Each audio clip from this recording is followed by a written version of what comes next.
Entre los cadáveres poderosos de las antiguas ambiciones, las formas repulsivas de los sueños que se fueron gastando bajo la presión distraída y constante de tantos miles de pies inevitables.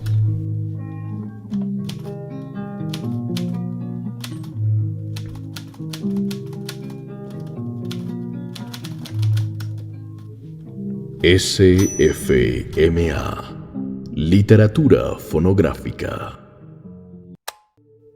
En cierta ocasión, poco o nada importa que fuera en el pasado o en el porvenir, este ancho mundo llegó a estar tan sobrecargado con tal infinidad de trebejos inútiles que sus habitantes decidieron deshacerse de ellos por medio de una hoguera universal.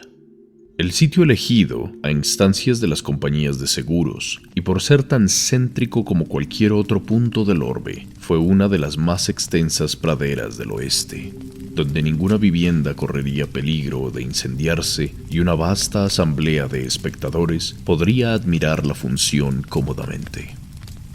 Como yo tengo cierto gusto por espectáculos de este tipo, e imaginándome a sí mismo que el resplandor de la hoguera podría hacer luz sobre alguna honda verdad moral hasta entonces oculta entre la niebla o en la oscuridad, me pareció oportuno viajar allí para estar presente. A mi arribo, aunque la pila de desechos sentenciados era todavía relativamente pequeña, ya la tea se había aplicado. En medio de esa llanura ilimitada, en el crepúsculo de la tarde, como una estrella lejana y solitaria en el firmamento, apenas se divisaba un fulgor trémulo en donde nadie habría previsto que se levantaría después tan feroz llamarada. A cada momento, sin embargo, llegaban caminantes, mujeres con delantales remangados, hombres a caballo, carretillas, pesados furgones y otros vehículos grandes y pequeños de lejos y de cerca, cargados de artículos juzgados aptos únicamente para arder. ¿Qué materiales se emplearon para encender la llama?, le pregunté a un espectador, pues deseaba conocer de principio a fin todo el proceso. La persona a quien me dirigí era un hombre grave, de unos 50 años, y que evidentemente había acudido tan solo a mirar. Me pareció de una personalidad que había sopesado por sí misma el verdadero valor de la vida y sus acontecimientos, y que por tanto sentía poco interés personal por el juicio que el mundo se formara de ellos. Antes de responder a mi pregunta, me miró a la cara bajo la luz brillante del incendio. «Oh, combustibles muy secos», replicó, «y extremadamente apropiados para este fin. No otros, de hecho, que los periódicos de ayer, las revistas del otro mes y las hojas caídas del año pasado. Aquí vienen algunos cachivaches en desuso que van a arder como un puñado de virutas». Mientras hablaba, unos hombres de aspecto rudo avanzaron hasta el borde de la hoguera y comenzaron a arrojar lo que parecía ser toda la basura de los heraldistas. Los blasones de los escudos de armas, las cimeras y divisas de familias ilustres, genealogías que retrocedían como hilos de luz hasta las nieblas de los siglos oscuros, junto con estrellas, jarreteras y petos recamados. Cada una de estas cosas, aunque para los ojos inexpertos podría parecer una insulsa fruslería, tuvo alguna vez enorme importancia, y a decir verdad, para los adoradores del glorioso pasado, se contaba entre las más preciosas verdades materiales o morales. Mezclado en este revoltijo que sin contemplaciones y a manos llenas iba a parar al fuego, venía un sinnúmero de insignias de caballería, incluidas las de todas las monarquías europeas, y la condecoración de la Legión de Honor de Napoleón, cuyos galones se enredaban con los de la antigua Orden de San Luis. Allí también estaban las medallas de nuestra propia sociedad de Cincinnati, por medio de la cual, cuenta la historia, estuvo a punto de constituirse una orden hereditaria de caballeros para los destronadores de reyes de la Revolución. Además, allí venían las patentes de noblezas de condes y barones alemanes, grandes de España y pares de Inglaterra. Desde los carcomidos documentos firmados por Guillermo el Conquistador hasta el flamante pergamino del más reciente lord que recibiera tal honor de la blanca mano de Victoria. Al ver la mezcla de espesas masas de humo y llamaradas refulgentes que se elevaron en remolinos sobre esta inmensa pila de distinciones terrenales, La plebe de Mirones lanzó un grito de júbilo y aplaudió con tanto entusiasmo que el firmamento retumbaba. Aquel era su momento triunfal, logrado después de siglos, sobre criaturas hechas del mismo barro y con las mismas flaquezas de espíritu que osaron abrogarse los privilegios debidos solo a la mejor obra del cielo. Pero en ese momento corrió hasta la pira ardiente un hombre de cabellos grises y de porte imponente, que llevaba una casaca de cuyo pecho parecía que había sido arrancada por la fuerza una estrella o alguna otra insignia de rango. No mostraba su rostro lo distintivo del poderío intelectual, pero aún así ostentaba la dignidad habitual y casi natural de alguien que había nacido con la noción de su propia superioridad social y que hasta entonces nunca la había visto cuestionada.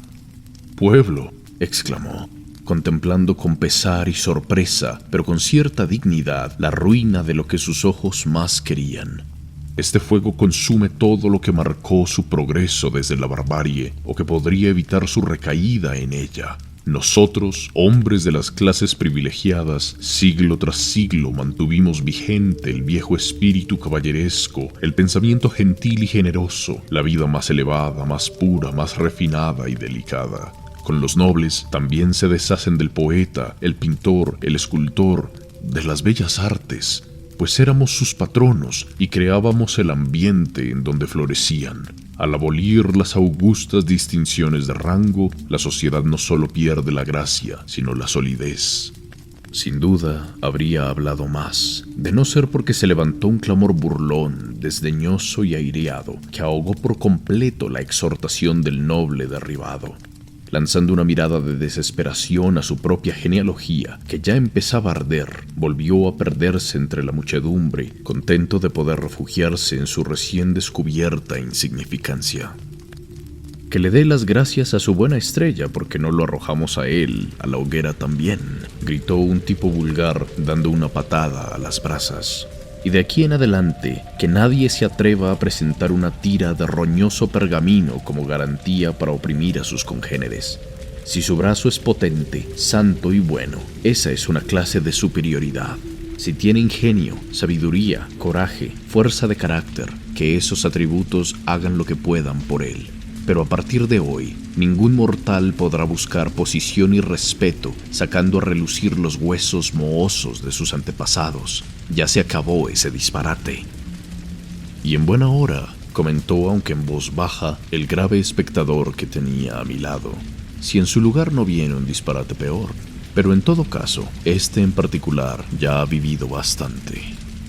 Había poco tiempo para reflexionar o moralizar sobre las pavesas de todos estos desechos venerables, puesto que, antes de que se hubieran consumido, un gentío de allende los mares llegó portando las púrpuras y las coronas, orbes y cetros de los emperadores y los reyes.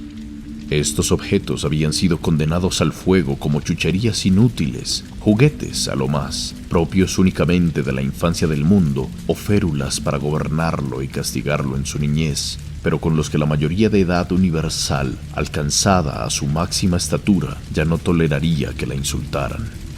En tal grado de desprecio habían caído estos regios emblemas que la corona dorada y el vestuario de oropel del rey actor del teatro Drury Lane fueron a dar a la candela con el resto, sin duda por mofa de sus colegas monarcas en el gran escenario del mundo.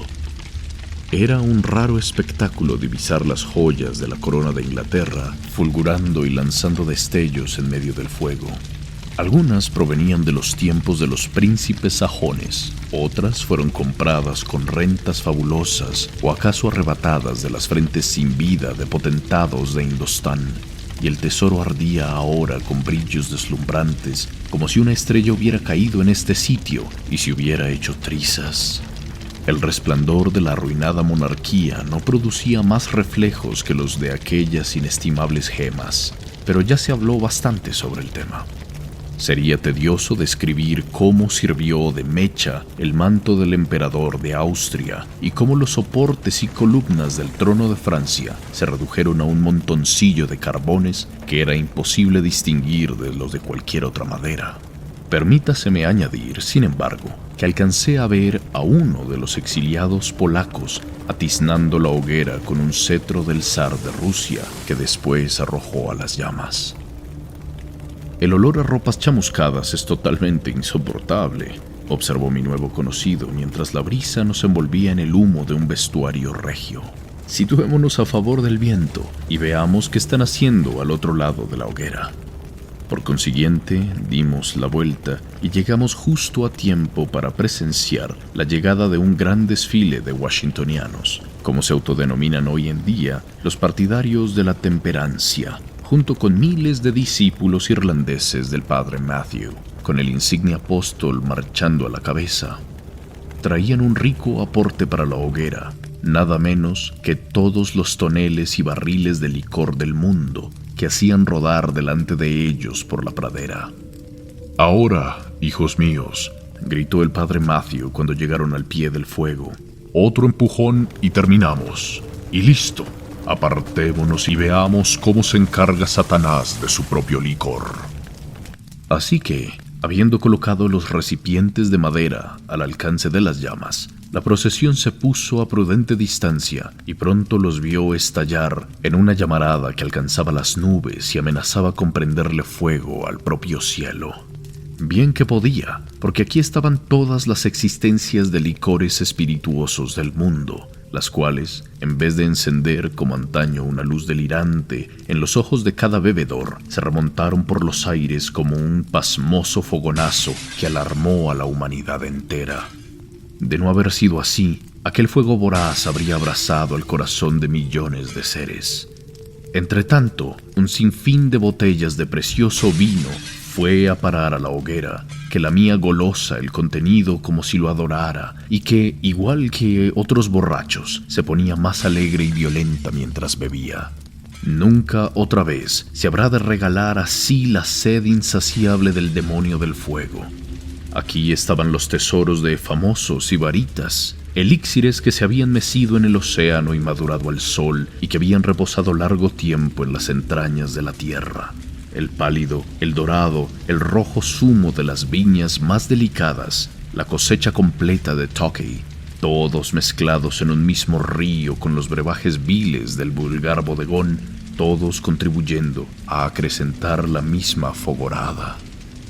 Y mientras ésta se elevaba en una gigantesca espiral que parecía flamear contra la bóveda del firmamento y fundirse con la luz de las estrellas, la multitud prorrumpió en un clamor, como si el ancho mundo se regocijara al verse libre de la maldición de los siglos. Pero el júbilo no era universal. Muchos juzgaban que la vida humana sería más sombría que nunca cuando se extinguiera aquella efímera iluminación. Mientras seguían ocupados los reformadores, alcancé a oír protestas musitadas entre dientes por varios respetables caballeros de nariz roja y que usaban calzado de gotoso. Un harapiento personaje, cuya cara semejaba a un brasero apagado, expresaba su descontento más abierta y atrevidamente. «¿Para qué sirve el mundo?», preguntó el último borrachín, «ya que jamás podremos emborracharnos. Ahora, ¿cuál será el alivio del pobre afligido por la pena y la incertidumbre? ¿Cómo van a mantener cálido el corazón contra los vientos fríos de esta tierra infeliz? ¿Y qué ofrecen a cambio del solaz que le arrebatan? ¿Cómo van a sentarse junto al fuego los viejos camaradas sin una copa alegre frente a ellos? Caiga una plaga sobre su reforma. Este es un mundo triste, un mundo frío, un mundo egoísta, un mundo bajo, indigno de que viva en él un hombre honrado, ahora que el espíritu de confraternidad ha desaparecido para siempre».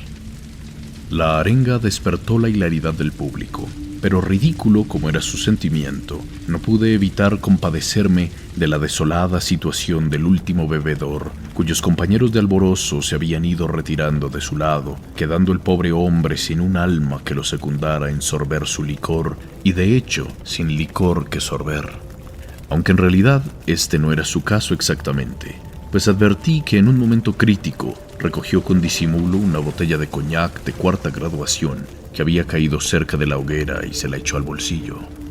Despachados de esta forma los licores destilados y fermentados, el celo de los reformadores enseguida los indujo a reabastecer el fuego con todas las cajas de té y sacos de café del mundo. Después llegaron los plantadores de Virginia con sus cosechas de tabaco.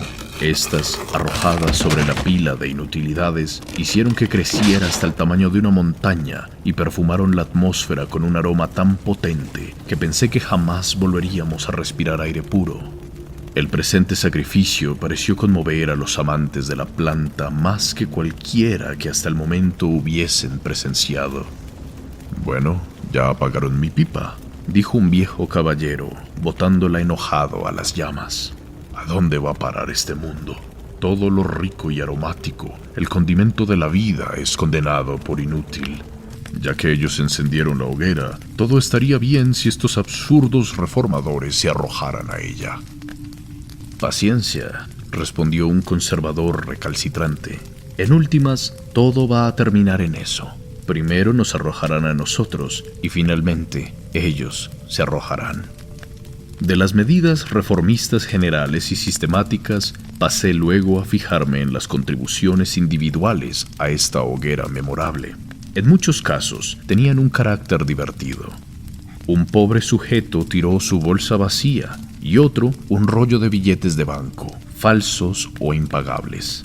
Damas elegantes arrojaban los sombreros de la pasada temporada junto con cantidades de cintas, encajes amarillos y otros muchos artículos de sombrerería casi nuevos, que demostraron ser aún más evanescentes en el fuego que en la moda. Una pleyad de enamorados de ambos sexos, doncellas desaireadas, solteros y parejas hastiadas mutuamente, lanzaban atados de cartas perfumadas y sonetos de amor.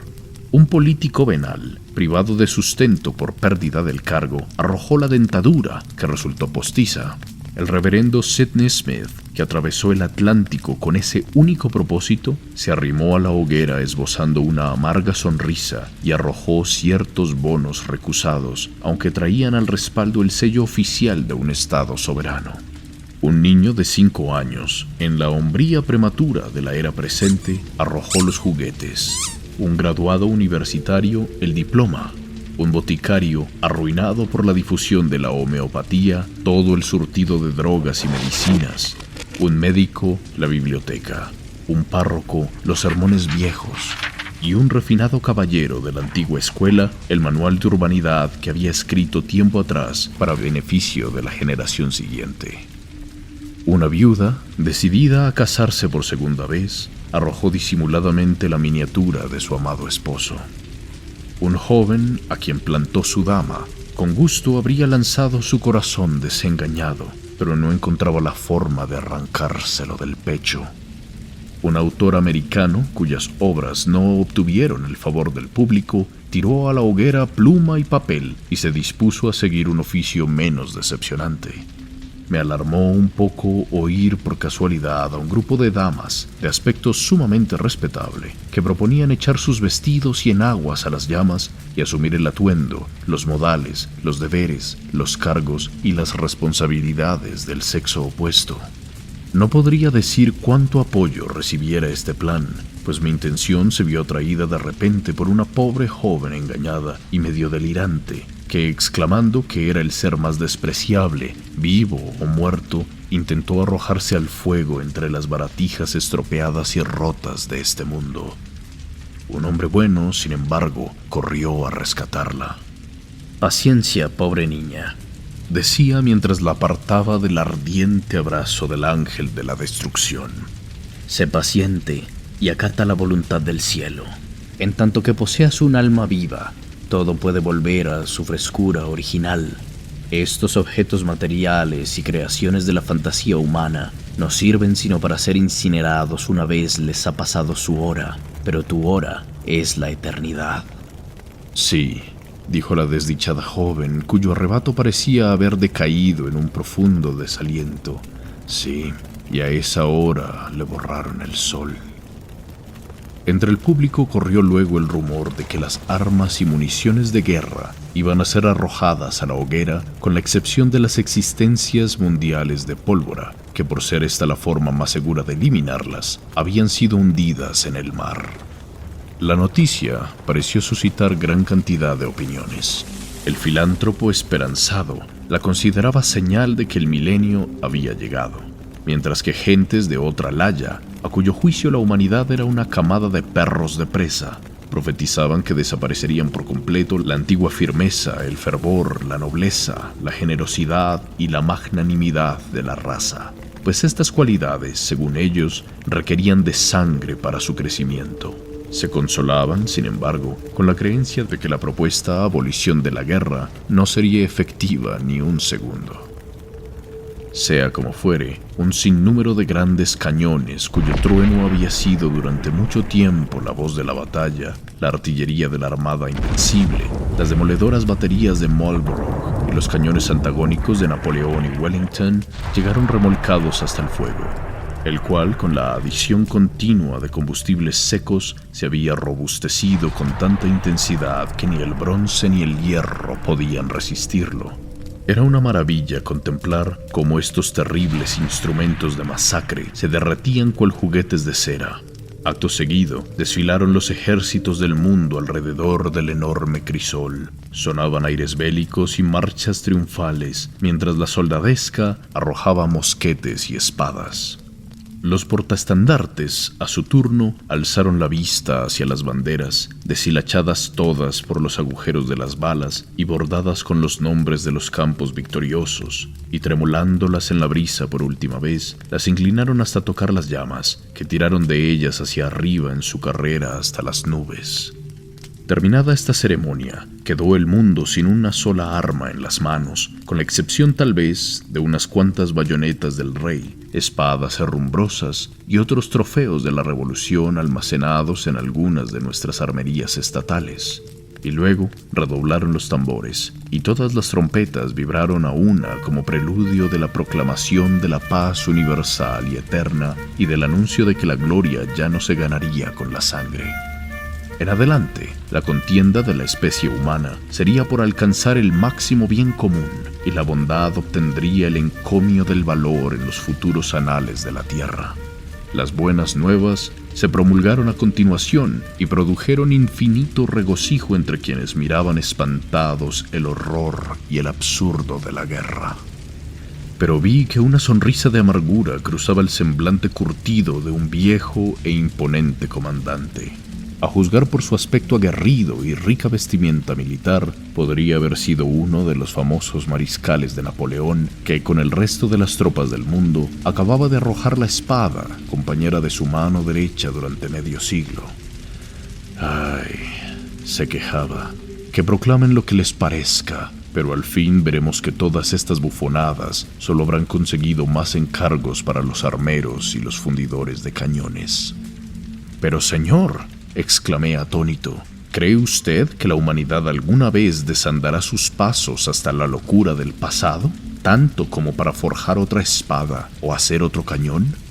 No será necesario, observó con ademán despectivo, alguien que ni siquiera sentía benevolencia ni tenía fe en ella.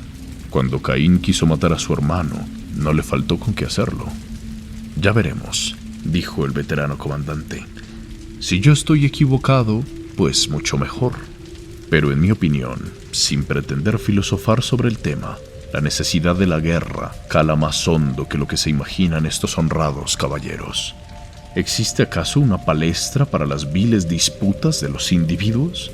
¿Y no habrá una gran corte de justicia que dirija los problemas nacionales? El campo de batalla es la única corte que puede fallar sobre tales querellas. Usted olvida, general, repliqué, que en esta etapa avanzada de la civilización de la razón y la filantropía, combinadas, constituirán el tribunal que sea necesario. Ah, de veras, ya lo había olvidado, dijo el viejo guerrero y se marchó cojeando. Ahora el fuego iba a ser alimentado con materiales que hasta entonces habían sido considerados aún más importantes para el bienestar de la sociedad que los pertrechos bélicos que vimos consumirse. Un destacamento de reformadores había recorrido el mundo entero en busca de la maquinaria utilizada por las diferentes naciones para aplicar la pena de muerte. La multitud se estremecía mientras estos emblemas espantosos llegaban arrastrados.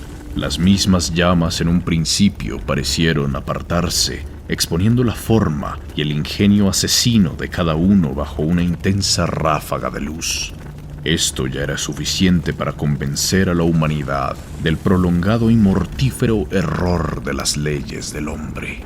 Los instrumentos de crueldad, los horribles monstruos de la mecánica, los inventos que parecían requerir para su concepción algo peor que el corazón natural del hombre y que acechaban en los oscuros recovecos de antiguas prisiones, tema de leyendas terroríficas, fueron ahora expuestos a la vista de todos. Sin distinción, iban a dar al fuego hachas de verdugo que ostentaban la herrumbre de sangre noble y regia y una dilatada colección de dogales que habían sofocado el aliento de víctimas plebeyas. Un clamor saludó la llegada de la guillotina, impelida sobre las mismas ruedas que la habían llevado de una a otra de las ensangrentadas calles de París. Pero los aplausos más estruendosos se elevaron para anunciarle al lejano cielo la rendición triunfante de la tierra cuando la horca hizo su aparición. Pese a esto, un sujeto de torva facha se lanzó adelante y cerrando el paso a los reformadores, vociferaba roncamente y forcejeaba como un bruto para impedir su avance. No era cosa de sorprenderse, acaso, que el verdugo hiciera todo lo posible por vindicar y defender los artefactos con los que él mismo se ganaba la vida y a otras personas más valiosas la muerte. Pero merecía notarse en especial que hombres de esferas muy distintas, incluso del estamento consagrado en cuya custodia el mundo está dispuesto a confiar la caridad, resultaran compartiendo el punto de vista del ajusticiador. «Calma, hermanos», gritó uno de ellos. «Los engaña un falso altruismo. No saben lo que hacen. La horca es un instrumento mandado por el cielo. Llévenla entonces otra vez a su sitio, con reverencia, y levántenla allí. No sea que el mundo se precipite en la ruina y la desolación». «Adelante, adelante», gritó un adalid de la Reforma. «A las llamas con el maldito instrumento del sanguinario régimen del hombre». ¿Cómo puede inculcar la ley humana amor y benevolencia mientras se empeña en erigir la horca como su principal símbolo? Otro empujón, buenos amigos, y el mundo se verá redimido de su peor error. 1000 manos, que sin embargo detestaban tocarla, acudieron a prestar ayuda y arrojaron la ominosa carga lejos, muy lejos, hasta el centro de la rugiente hoguera. Allí podía verse su funesto y odiado perfil, primero negro, después un carbón rojo, cenizas luego. «Bien hecho», exclamé. «Sí, bien hecho», replicó, pero con menos entusiasmo de lo que yo esperaba, el pensativo espectador que seguía a mi lado. «Bien hecho, si el mundo es lo suficientemente bueno para esta medida». La idea de la muerte, sin embargo, no puede despacharse a la ligera en cualquier situación, desde la inocencia primitiva hasta ese otro estado de pureza y perfección que acaso estamos destinados a alcanzar cuando hayamos cumplido el ciclo completo. En todo caso, está bien que ahora se haga el experimento. «Frío, demasiado frío», exclamó impaciente el joven y ardiente cabecilla de este triunfo. Dejemos que el corazón tenga voz en este asunto igual que el intelecto. Y en cuanto a madurez y en cuanto a progreso, que la humanidad haga siempre lo más elevado, lo más benéfico, lo más noble que en cualquier época haya podido concebir. Y eso, de seguro, no puede ser equivocado o inoportuno. No sé si se debía a la calor de la escena, o si la buena gente que rodeaba la hoguera en realidad se iba ilustrando más y más a cada instante. El hecho es que ahora procedieron a tomar medidas que yo a duras penas estaría dispuesto a seguir hasta el fin. Por ejemplo, algunos arrojaron a las llamas sus certificados de matrimonio y se declararon candidatos para un vínculo más alto, más sagrado y más holgado que el que había perdurado desde el principio de los tiempos bajo la forma del lazo conyugal. Otros corrieron a las bóvedas de los bancos y a las arcas de los ricos, abiertas al primero que llegara en esta ocasión fatal, y trajeron fardos enteros de papel moneda para avivar el incendio y toneladas de metal acuñado para que su intensidad lo derritiera. A partir de entonces, decían, la buena voluntad universal sin troqueles, ni límites, ni gastos, sería el numerario de oro de este mundo. Al enterarse de esto, los banqueros y los especuladores de la bolsa se pusieron lívidos, y un ladrón que había hecho su agosto entre la multitud se desplomó inconsciente. Unos cuantos hombres de negocios incineraron sus libros diarios y mayores, los pagarés y obligaciones de sus acreedores y las demás evidencias de deudas a su favor, mientras que acaso un número algo mayor satisfizo el celo reformista sacrificando todo recuerdo incómodo de su propio endeudamiento. Entonces se elevaron voces que pregonaban llegada ya la hora de entregar a las llamas la escritura de propiedad y de que todos los suelos de la tierra revirtieran en la comunidad de la que habían sido dolosamente enajenados para ser repartido del modo más injusto entre los individuos.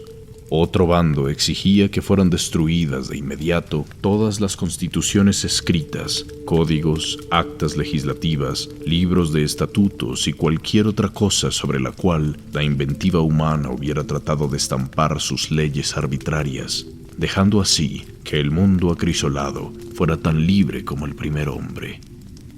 Más allá de mi alcance está saber si se emprendió alguna acción definitiva respecto a estas propuestas, ya que en ese momento sucedían ciertas cosas que me interesaban de modo más directo.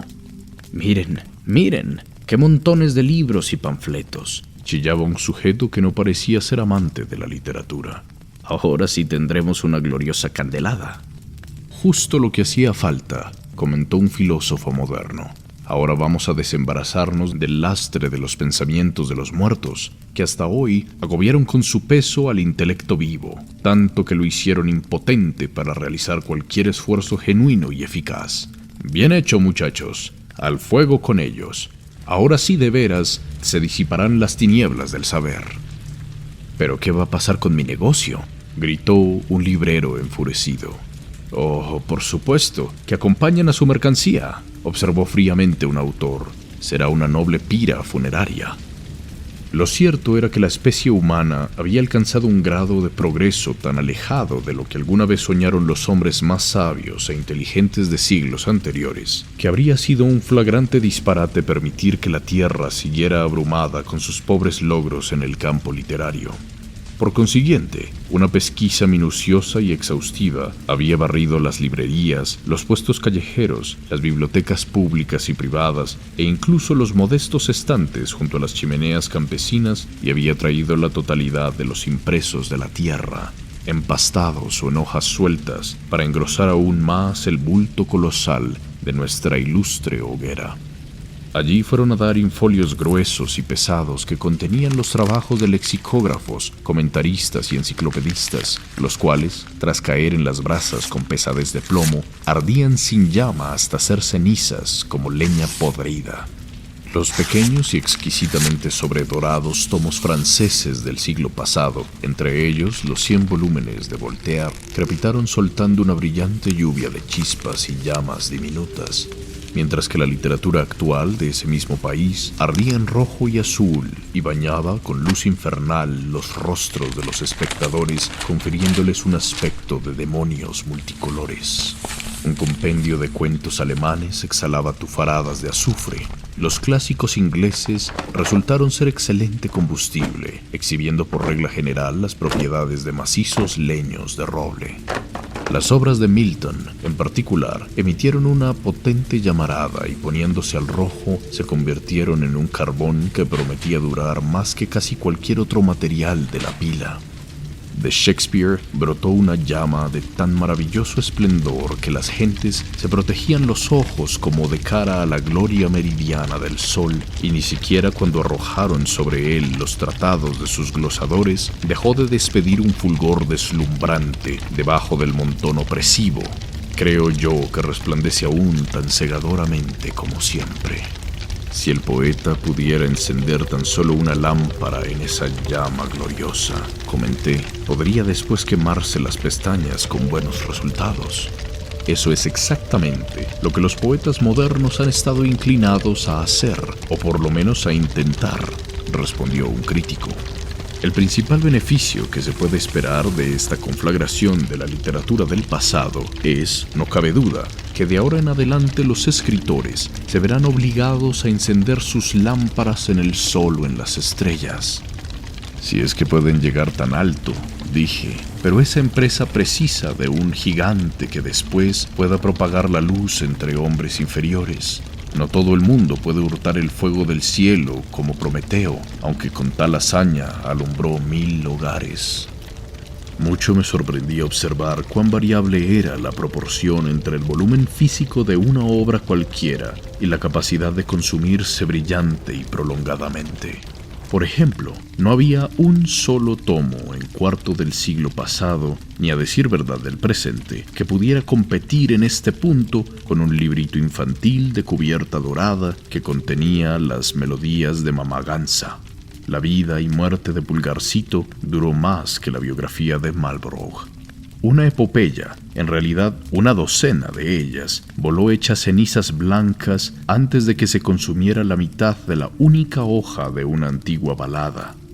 En más de un caso, además, cuando algunos volúmenes de versos aclamados resultaban incapaces de producir nada mejor que un humo sofocante, la cancioncilla inadvertida de algún bardo anónimo, acaso en la esquina de una página de periódico, se encumbraba hasta las estrellas en una llama que competía en brillo con una de ellas. Y hablando de las propiedades de las llamas, me pareció que la poesía de Shelley irradiaba una luz más pura que la de casi todas las producciones de su tiempo, formando un bello contraste con los vacilantes y mórbidos destellos y con las bocanadas de negros vapores que se desprendían de los volúmenes de Lord Byron. En cuanto a Tom Moore, algunos de sus cantos despedían un olor como de sahumerio. Yo tenía especial interés en presenciar la quema de los autores americanos e iba registrando escrupulosamente con mi reloj el número preciso de segundos que casi todos demoraban, pasando de ser libros pobremente impresos a ser cenizas indistintas.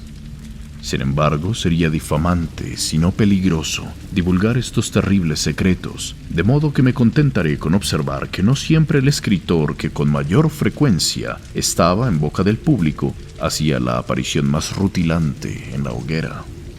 Recuerdo en especial la excelentísima inflamabilidad de un delgado volumen de poemas de Ellery Channing, aunque, a decir verdad, había ciertas partes que chisporrotearon de la manera más desagradable.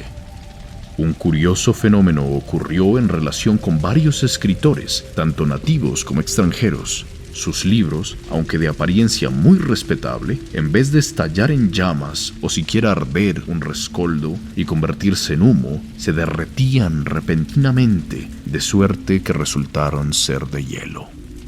Si no es falta de modestia mencionar mis obras, debo confesar aquí que las buscaba con interés paternal, todo en vano. Muy probablemente se esfumaron al primer contacto con el calor. Como máximo, solo puedo esperar que, a su modo discreto, contribuyeron con 1 o 2 chispitas fugaces al esplendor de aquella noche. ¡Ay, pobre de mí!, se lamentaba un caballero de aspecto compungido que usaba gafas verdes. El mundo está arruinado por completo y ya no hay razón para vivir. Me arrebataron el quehacer de mi vida, ni un libro más a cualquier precio. Este, comentó el calmoso espectador que tenía a mi lado, es un ratón de biblioteca, uno de esos hombres nacidos para rumiar pensamientos extintos. Su ropa, como se ve, está cubierta de polvo de las bibliotecas, carece de una fuente interior de ideas y, francamente, ahora que suprimieron el viejo repertorio, no sé qué va a ser del pobre hombre. ¿No tiene para él una palabra de consuelo? Mi estimado señor, dije al desesperado ratón de biblioteca, ¿no es la naturaleza superior a los libros? ¿No es más profundo el corazón humano que cualquier sistema filosófico? ¿No está la vida repleta de enseñanzas, más de las que los observadores del pasado alcanzaron a escribir en aforismos? ¡Ánimo! El gran libro del tiempo sigue abierto de par en par ante nosotros, y si lo leemos correctamente, será un volumen de verdades eternas. ¡Ay, mis libros, mis preciosos libros impresos!, porfiaba el afligido ratón de biblioteca. Mi única realidad era un tomo empastado y ahora no me deja ni un oscuro panfleto. En efecto, los últimos residuos de la literatura de todas las épocas caían en el ardiente cúmulo bajo la forma de una nube de panfletos provenientes de las imprentas del Nuevo Mundo. También estos se consumieron en un abrir y cerrar de ojos, dejando la tierra por vez primera desde los días de Cadmo libre de la peste de las letras, campo envidiable para la generación venidera. «Bueno, ¿y queda algo por hacer?», pregunté con cierta inquietud. «A menos que le prendamos fuego a la misma tierra y saltemos después al espacio infinito, no veo cómo podamos seguir adelante con esta reforma». «Está sumamente equivocado usted, mi querido amigo», dijo el observador. «Créame, no se permitirá que el fuego se apague sin haberle añadido un combustible que va a alarmar a muchos que hasta aquí de buena gana han prestado una mano». Con todo, la actividad mermó por un rato, durante el cual, tal vez, los dirigentes del movimiento estuvieron discutiendo qué se debía hacer a continuación. En este intervalo, un filósofo tiró su teoría a las llamas, ofrenda que fue declarada por quienes sabían apreciarla como la más admirable de todas las que se habían hecho. La combustión, empero, estuvo lejos de ser brillante. Algunas personas incansables que no se permitían un momento de reposo se dedicaron luego a recoger las hojas secas y las ramas caídas de los bosques, reavivando así la hoguera hasta que alcanzó más altura que nunca, pero esto era mero entretenimiento. «Aquí viene el nuevo combustible que le mencioné», dijo mi compañero. Para mi asombro, las personas que ahora avanzaron hasta el espacio despejado alrededor del formidable fuego llevaban sobre pellices y otros paramentos sacerdotales, mitras, báculos y un batiburillo de emblemas papistas y protestantes con los que al parecer se proponían consumar el supremo auto de fe. Lanzaron al montón cruces de las agujas de antiguas catedrales sin mayores remordimientos, como si la veneración de los siglos, desfilando en larga procesión bajo las elevadas torres, no hubiera alcanzado hacia ellas la vista para admirar el más sagrado de los símbolos. Las pilas en las que los infantes eran consagrados a Dios, los vasos sacramentales que ofrecían la pócima sagrada a la piedad, fueron entregados a la misma ruina. Lo que quizás más conmovió mi corazón fue reconocer entre estas devotas reliquias pedazos de las humildes mesas de la Santa Cena y de los púlpitos escuetos que habían sido arrancados de los templos de Nueva Inglaterra. Se podría haber permitido que aquellos edificios austeros conservaran los sagrados ornamentos con los que los fundadores puritanos los habían dotado, aun cuando la majestuosa Constitución de San Pedro había enviado su botín al fuego de este terrible sacrificio. Sin embargo, sentía que estas cosas eran tan solo formas externas de la religión y que las almas que mejor conocían su profundo significado podían renunciar a ellas sin correr riesgo alguno. «No es nada», dije alegremente. «Los senderos de los bosques serán las naves de nuestra catedral y el firmamento nos servirá de cúpula. ¿Qué necesidad hay de un techo terrestre entre la deidad y sus adoradores? Nuestra fe bien puede permitirse perder los cortinajes con los que incluso los hombres más santos la han envuelto y ser tanto más sublime en su sencillez». «Cierto», dijo mi compañero, «pero ¿se detendrán aquí?». La duda implícita en esta pregunta estaba bien fundada. En la destrucción universal de los libros ya descrita, un texto sacro que estaba por fuera del catálogo de la literatura humana, pero que en cierto sentido lo encabezaba, había sido perdonado. Sin embargo, el titán de la innovación, ángel o demonio, de naturaleza doble y capaz de acciones propias de ambos caracteres, que en un principio echara al suelo únicamente los viejos y podridos despojos de las cosas, ahora parecía haber puesto su temible mano en los pilares sobre los cuales descansaba el edificio de nuestra condición moral y espiritual. Los habitantes de la tierra habían llegado a ser demasiado ilustrados como para definir su fe con la horma de las palabras o para limitar lo espiritual mediante analogías con nuestra existencia en la materia. Las verdades que estremecían a los cielos no eran ya más que fábulas de la infancia del mundo. Por tanto, como sacrificio final del error humano, ¿qué quedaba para ser arrojado a las brasas de aquella pira atroz a excepción del libro que, aunque para las épocas pasadas fuera una revelación celestial, no era sino una voz de una esfera inferior en lo que concernía a la presente raza humana. Y así se hizo. Sobre el cadente cúmulo de falsedades y verdades caducas, cosas que la tierra nunca había necesitado o no necesitaba ya o se había hastiado infantilmente de ellas, cayó la pesada Biblia de la Iglesia, el grande y viejo volumen que había reposado durante tanto tiempo en el cojín del púlpito y cuyas santas palabras había pronunciado con acentos solemnes el pastor en los oficios de tantos domingos. Y allí, asimismo, cayó la Biblia familiar que el patriarca, hace tiempo enterrado, leyera a sus hijos, en la prosperidad o en la aflicción, junto a la chimenea y a la sombra estival de los árboles, y que legara a modo de reliquia a las generaciones venideras. Allí cayó la Biblia personal, el pequeño volumen que fuera amigo del alma de alguna maltratada criatura del polvo y que le diera alientos para enfrentar las pruebas de la vida y de la muerte en la inconmovible certeza de la inmortalidad. Todas fueron arrojadas a las voraces y turbulentas llamas, y fue así que un viento poderoso que retumbaba en la llanura llegó con un bramido desolado, como si fuera el furioso lamento de la tierra por la pérdida del sol de los cielos, y sacudió a gigantesca pirámide de fuego y esparció sobre la concurrencia las cenizas de las abominaciones chamuscadas. Esto es espantoso, dije, sintiendo que se me iba el color de las mejillas y percibiendo un cambio similar en los rostros a mi alrededor. No pierda el coraje todavía, respondió el hombre con quien había hablado tantas veces, y continuó mirando el espectáculo con una calma singular, como si fuera un mero observador. No lo pierda, pero tampoco se alegre demasiado, porque los efectos de esta hoguera son mucho menos buenos y mucho menos malos de lo que el mundo cree. ¿Cómo es eso?, exclamé impaciente. ¿No lo han consumido todo? ¿No ha devorado o derretido todas las pertenencias de nuestra condición mortal, fueran humanas o divinas, que tenían suficiente materia como para ser pasto de las llamas? ¿Nos quedará mañana algo mejor o peor que un montón de tizones y cenizas? Claro que sí, dijo mi serio amigo. Venga mañana, o cuando la parte inflamable de la pira se haya quemado por completo, y encontrará entre las cenizas todo lo verdaderamente valioso que usted viera arrojar a las llamas. Créame, el mundo del mañana otra vez se hará rico con el oro y los diamantes que el mundo de hoy ha desechado. Ninguna verdad se destruye o sepulta en cenizas tan hondo que después no sea posible exhumarla.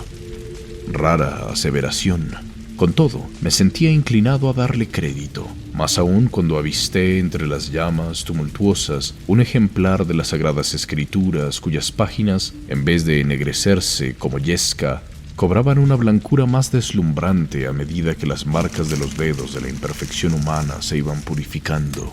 Algunos comentarios y notas marginales, es verdad, se dieron en la intensidad de la ardiente prueba, pero sin detrimento de la más mínima sílaba salida de la punta encendida de la inspiración. Pero si solo lo que es malo puede sufrir la acción del fuego, respondí, volviéndome hacia el observador, entonces es seguro que la conflagración ha resultado de inestimable utilidad. Sin embargo, si entendí bien, sugirió usted la duda de que las expectativas de provecho para el mundo se vieran satisfechas. Escuche lo que hablan aquellos personajes, dijo él, señalando un corrillo frente a la candela. Es posible que sin quererlo le enseñen algo útil. Las personas que había señalado eran esa figura brutal y corpulenta que con tanta furia había salido en defensa de la horca, el verdugo, junto con el último ladrón y el último asesino, los tres haciendo un círculo frente al último borracho. Este hacía circular con generosidad la botella de coñac que había rescatado de la destrucción universal de vinos y licores. El pequeño festín parecía haber alcanzado el grado más bajo de decaimiento, pues sus integrantes consideraban que el mundo expurgado tenía que ser totalmente distinto del globo que hasta entonces habían conocido, y que por tanto ofrecería una morada melancólica para los caballeros de su clase. El mejor consejo para todos nosotros, comentó el verdugo, es que tan pronto terminemos con la última gota de licor, les ayude, amigos míos, a encontrar un fin cómodo en el árbol más próximo, y luego me cuelgue yo mismo de la misma manera. Este mundo ya no es para nosotros. Bah, compañeros, dijo un tipo moreno que se unió ahora al grupo. Su tez era en verdad aterradoramente oscura y sus ojos fulguraban con una luz más roja que la de la hoguera.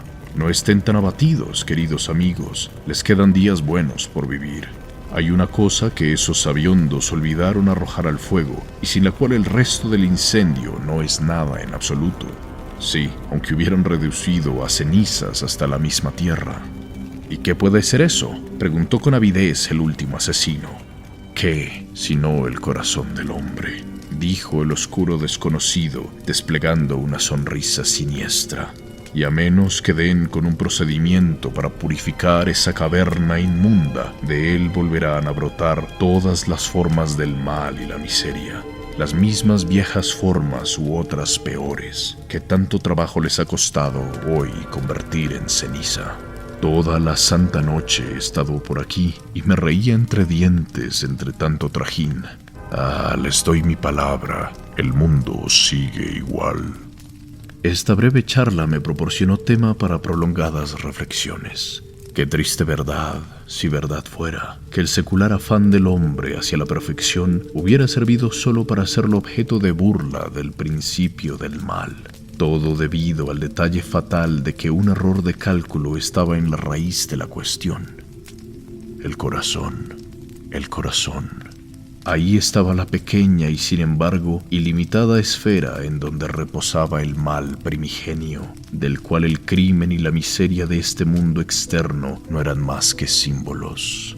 Si purificamos esa esfera interior, las múltiples formas del mal que acosan la exterior y que ahora aparecen casi como las únicas realidades, se convertirán en fantasmas intangibles y desaparecerán por su propia cuenta.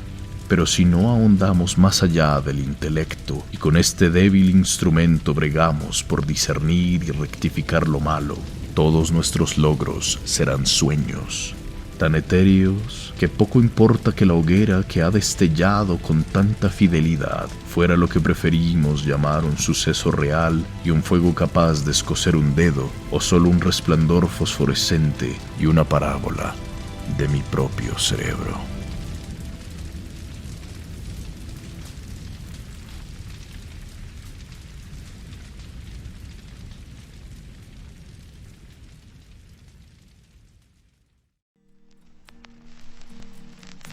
Ya no será, nunca sabrás quién fui, por qué me amaron otros. Ya no soy más que yo para siempre y tú ya no serás para mí más que tú.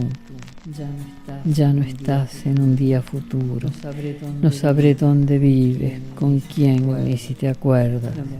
No me abrazarás nunca como esa noche, nunca. No te veré morir.